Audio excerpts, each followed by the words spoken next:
The Stiff record label, once again, this is Elvis Costello, and I got into him at an early time. These are some of his early singles. This is Less Than Zero.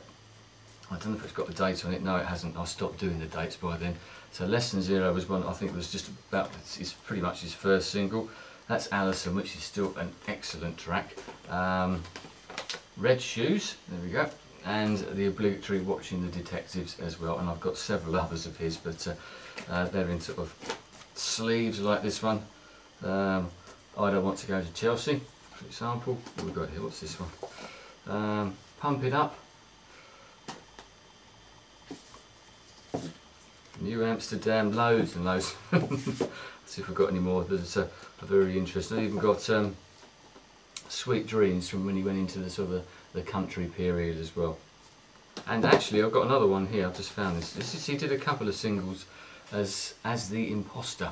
I think they were quite political songs. I can't remember which the other one was, but this one was called Pills and Soap, which is an excellent song, and if you ever get the chance to find it. So it's quite a hard-hitting song, quite a political song, but that's what Elvis Costello does, has always done. But for some reason he decided to release this under the name pseudonym, The Imposter. A great track.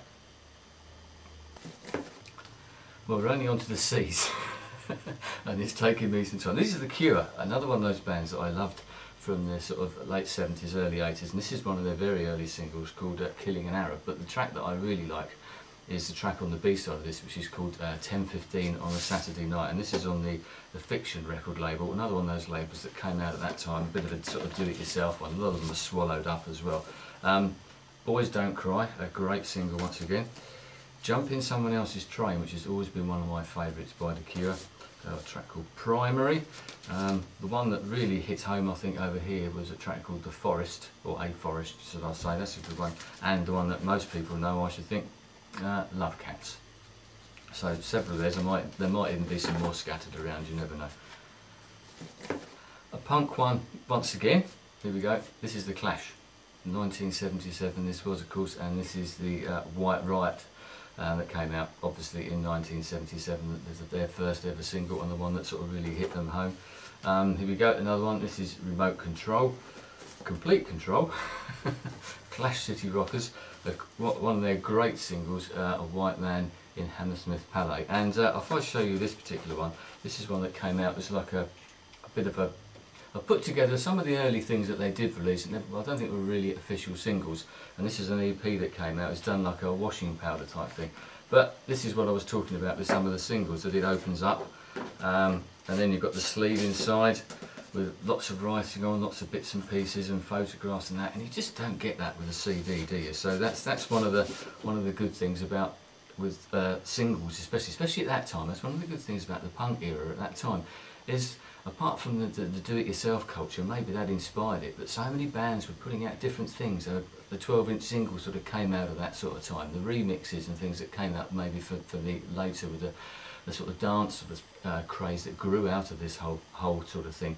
But the colour vinyls, the sleeves once again, instead of just old paper sleeves, like this particular one here. I won't tell you who that is, but I'll tell you that one later. The paper sleeves, we were getting more things like this, you know, London Calling, and of course this one as well, and I'll show you some more as we go along.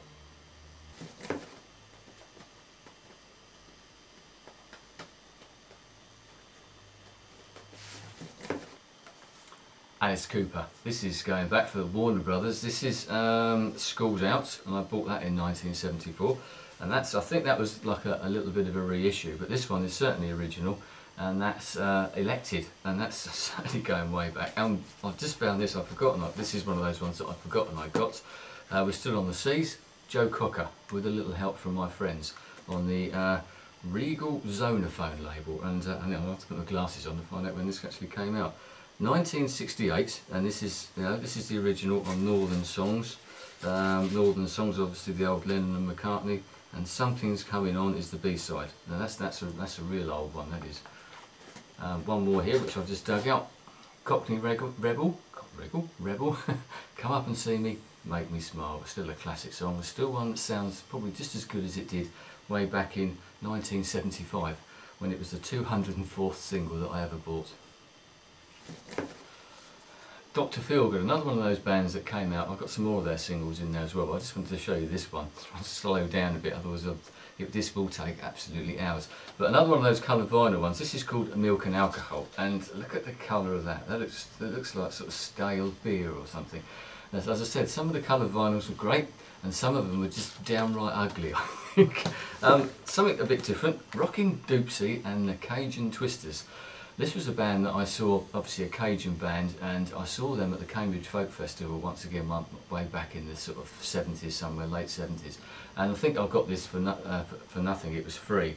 But they were a great band. They had a guy who played the washboard, and there was a blind guy in there as well. But old guys from the sort of, obviously the Mississippi Delta, the old sort of Cajun stuff, and it was absolutely brilliant. Next lot, Dire Straits, Private Investigation, just show you a bit more of the diversity.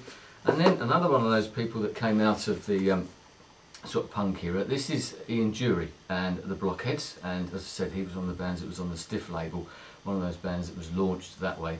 I don't think he would ever have got a sort of a mainstream contract or really got to where he did if it hadn't been for Stiff Records sort of promoting him in that sort of time.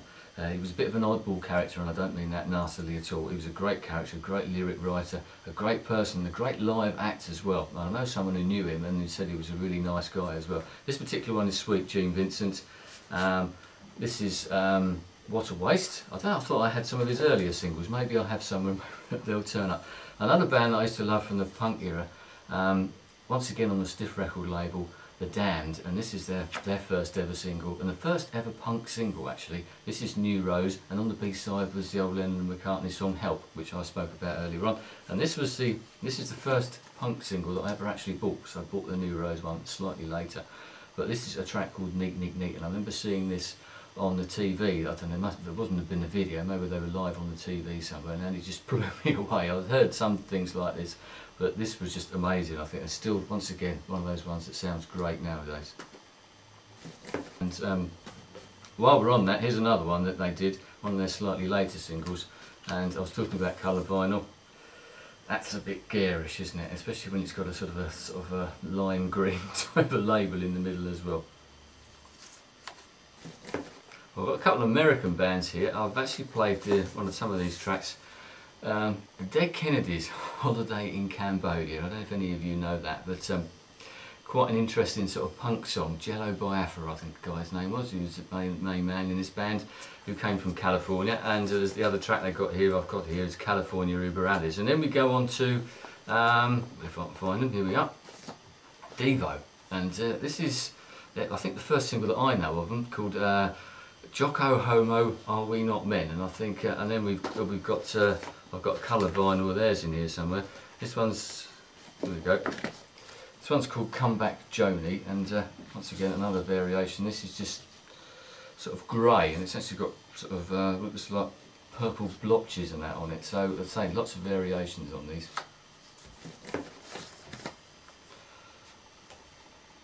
The Eagles, Hotel California. I remember buying this probably about the time it came out actually, and it showed a sort of slight diversity. There we go. Frankie Goes to Hollywood and Relax, and I've also got Two Tribes in here somewhere as well, and I've got various 12-inch singles of theirs as well. Now we're coming to sort of quite an interesting, I've got lots of old ones in here, so here we are. Fleetwood Mac, the early Fleetwood Mac, the bluesy Fleetwood Mac with Peter Green, and this is a great song I think. This is called Oh Well, and as with lots of these singles, you've got part one on one side and part two on the other side. Another one, actually, and there's another version of Oh Well. That's another thing I'm going to find. I've got two versions of it, and that's got another great track on there called Green Manalishi. One of the very early songs was a track called Albatross, and you probably know it's like an instrumental, and I can remember that from when I was really, really young at a disco. It's one of those sort of songs that stuck into my mind. Another band that sort of came out that sort of era, the sort of bluesy era, this is the band Free on the Island label, and Chris Blackwell, and Ireland obviously have been very influential. U2 were on Ireland, loads of people have been on Ireland, and this is, I don't know if you can see the original record label with the island on it. This is what they used to look like years ago, and a great one. I've got loads of their singles. There's a nice pinky cover, and yeah, lots of them. And then we've got here Brian Ferry. Obviously this is after he left, well, first time we left, I think Roxy Music was split up, and this particular one is called Sign of the Times. I may even have some more of his as well. Another band that I used to like from the 70s, and I'll show you the cover of this one. This is a band called Family, and strange band. I don't know if you can see the cover of that one with the guy with the sort of, looks a bit worse for wear, looks a bit green to me.